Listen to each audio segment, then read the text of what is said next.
Well, Deb Murphy filed this report for Sierra Wave Media. Now, the four working groups involved in the City of Bishop's Economic Development Draft Plan have set their sights high with a list of goals focused on establishing the region as a world-class tourist destination with a balanced, diverse local economy. Now, after 6 months of effort from roughly 30 volunteers and staff from BBC Research and Consulting of Denver, the draft plan was presented at Monday's Bishop City Council meeting, followed by a review of the plan for the media on Tuesday. Now, Deb Murphy continues that this is the city's first update of the economic development element of its general plan in over 10 years. Since then, the community has gone through a recession. Progress has been made on most fronts, with wages and income lagging, but expected to respond, according to BCC Director Adam Orens. Now, basically, Bishop faces the same issues all small rural communities face: declining population, loss of jobs, and not enough housing. What is unique to the city, said Orens, is the fact that it's landlocked with little room for development. But that's also a plus, as one of the main attractions for newcomers is the beauty of that underdeveloped land and the mountains on either side of it. Now, another plus is Bishop's position as a commercial center that draws from western Nevada as well as Mammoth Lakes and south to Independence and Lone Pine. And the availability of high-speed internet access with digital 395 also helps to convince visitors to the area they can actually live and work in the Eastern Sierra. Now, the plan looks beyond Bishop, focusing on a regional brand and marketing campaign for the Eastern Sierra, what Orens called the growing of the pie, not fighting for slices. Now, Bishop City Administrator Jim Tatum provided an overview of the process, explaining that the economic development plan process began with an open house and community outreach in July. Process, working closely with Sandra Bauer and Adam Ahrens, our two consultants on this project, who've done a phenomenal job. And we also have what's been referred to as a working group that's made up of local business people and just interested citizens that have been probably in the process for the last 5 months, I would assume, 5 or 6 months. Well, actually, it goes back further than that. I would say 6 months. Yeah. So, and from that working group has come 4 team leaders that are going to oversee the implementation of 4 goals and the associated policies. And we're having a meeting this afternoon, and we'll go forward. And it's been tremendous to participate in this process. The buy-in from the community has been tremendous. It's now our desire and our responsibility, actually, to make sure that something tangible comes from this entire process, to make sure that the people that have invested their time are willing to do so again in the future. The City of Bishop will be pursuing grant funding as part of the implementation process, according to Tatum. 4 of the plan's 5 goals will be headed up by group leaders, all of whom will be putting together small armies of volunteers.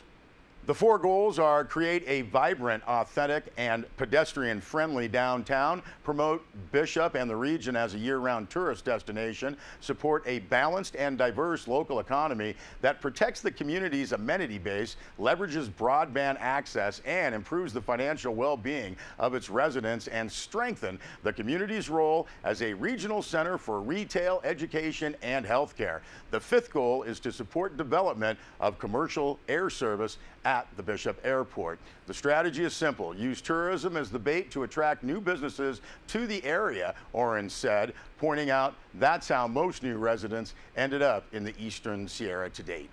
Now, the hard work of implementing the plan starts with each of the 4 group leaders and their steering committees. Anyone interested can contact Gary Schley, Director of Bishop's Public Services, and that phone number is 760-873-5863. The draft plan is posted on the City of Bishop website at ca-bishop.us. Public comments are due by March 1st, and we thank Deb Murphy for that report.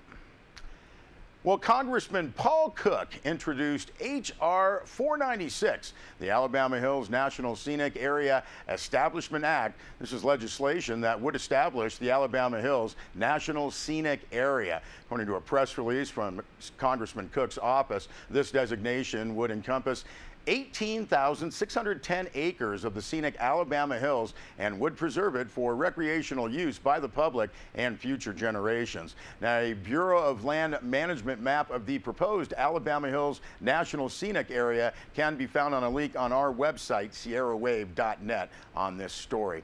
Now, this bill, according to the press release from Congressman Cook's office, guarantees that all recreational activities currently taking place in the Alabama Hills will continue. Now, this includes not only hiking, mountain biking, and rock climbing, but hunting, fishing, and authorized motorized vehicle use as well. Additionally, recreational prospecting, rock hounding, will continue in the historic mining areas under this legislation. Now, this bill is the culmination of months of work by Representative Paul Cook and the Alabama Hills Stewardship Group, and this is to draft legislative language acceptable to all key local stakeholders. Now, the Stewardship Group is dedicated to promoting the long-term vision, conservation, use, enhancement, and enjoyment of the Alabama Hills. Groups and organizations that have worked with the Stewardship Group include the Inyo County, the Lone Pine Chamber of Commerce, as well as the Lone Pine Paiute Shoshone Tribe, local business owners, and other key stakeholders.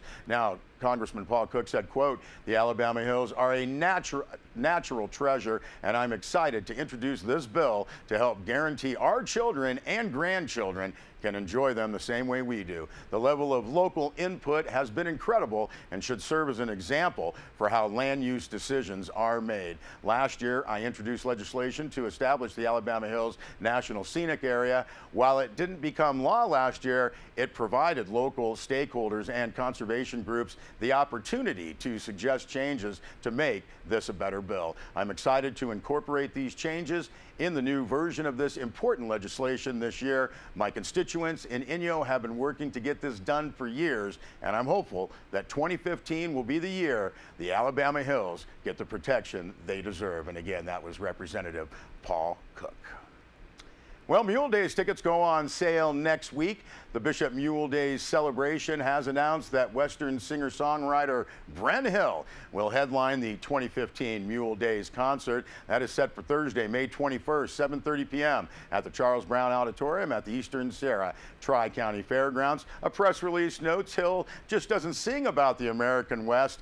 He reveals its heart to anyone who will take the time to listen. His most recent release, Ode to Selway, like each of his prior recordings, serves as a pathway into and through his own personal journey. Press release notes Hill is not just an observer or narrator of the Western story, but one of its strongest interpreters. Life's trials and tribulations are his raw material. Hey, tickets for that concert and all Mule Days events go on sale this Monday, February 2nd, 8:30 a.m. at the Mule Days office. That's at 1141 North Main Street in Bishop. The concert, once again, will be held in the Charles Brown Auditorium. Now, seating will be increased to 900 this year. That's an increase of 100 seats from last year. Concert tickets, $25 per person or $45 for VIP. Those VIP tickets include preferred seating and an access to a meet and greet reception with Hill prior to the concert. VIP tickets are limited to 150 total. Last year, those VIP tickets sold out prior to the event, so Mule Days organizers suggest purchasing